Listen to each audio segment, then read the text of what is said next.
I spoke to a guy a couple of weeks ago. He was very concerned with the state of the US dollar. So he's asking me all these questions, and then he started asking me, what's going to happen to the cash value inside of my life insurance policy? What happens to the value of my cash value since it's tied to the US dollar? The US dollar is being heavily devalued. It might get replaced by some CBDC or some other currency that we don't know. What's going to happen to my cash value? And he was very hung up on this, and this is the answer I gave him. I was like, there's nothing to panic about, especially if we're looking at the top mutual insurance carriers that have been around since the 1800s.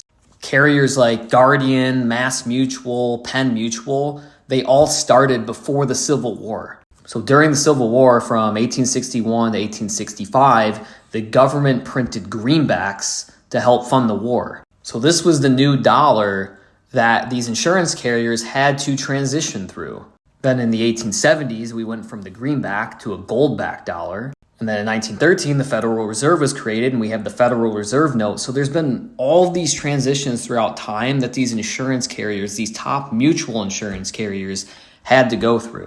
And the policyholders of these insurance carriers were fine during these transitions of new dollars. And I basically concluded, I'm not worried about, is the value of my cash value going to deplete because it's tied to the US dollar and the US dollar is fading away, blah, blah, blah.